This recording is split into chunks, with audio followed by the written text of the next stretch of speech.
Meron bang signs na ang mga tao ay bumibili ng higit kaysa sa kanilang mga kailangan o yung normal nilang binibili dati? Wala pa. Kasi right now, ang mga namimili, yung mga may negosyo, no? Aha. So, mga kailangan, yes, ng kanilang mga ingredients, no? Either may karinderya, minimart, small businesses and medium-sized businesses, no? Siyempre, they're afraid maubusan sila ng kanilang sangkap, ng kanilang mga pangailangan, no? Sa kanilang negosyo.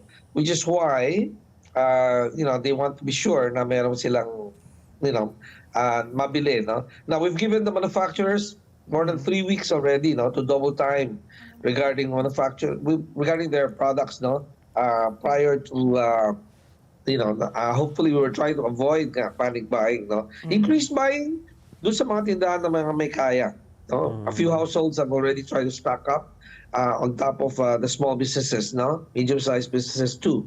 But yung mga households in general, lalo na yung mga wage earners, medyo hindi, hindi Pareho pa lang. sila talaga lumabas at mabuti naman. Otherwise, napaaga pa yung ating price increases. Oo, tsaka siguro walang pambili. Yun nga.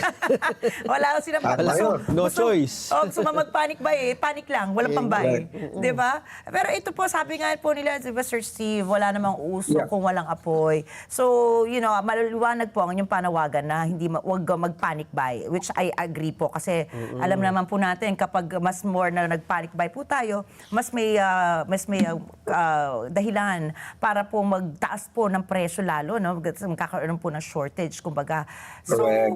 ito po, sir, hindi naman po natin din maiiwasan yung mga ating mamimili na magkaroon ng pangamba. Linawin lang po natin, totoo po ba yung sinabi, yung datos po ng DTI na sapat pa ang ating mga supply across provinces? Hindi lang po sa Metro Manila, kundi sa lahat po ng probinsya. Meron mga probinsya which are, experiencing, no? Hindi naman shortage in particular, pero increases in prices, no? Siguro the cost of transporting, no? Because talagang hindi mo maiwasan. Dire-diretso, nagdoble ang presyo, no? Ng crudo. Santo Diba? Crudo, opo. From around 46 to 100 plus na ngayon. More than doble, no? So in certain areas, hindi naman natin na-monitor kung far-flung areas were in islands, no? Kung magkano ang crudo, di ba? I'm sure mas mataas doon. So, because of that, I guess, no, the cost of transporting and distributing to these areas, no, medyo nagtaas, no. Tandaan nyo, hindi kami bumibili. Karamihan ng supermarkets don't buy direct from manufacturers. We buy from distributors, no. So, may dinaanan pang isa pang layer of people who make sure na umabot sa mga smaller retail outlets, no, ang mga produktong, kailangan ng ating mamimili.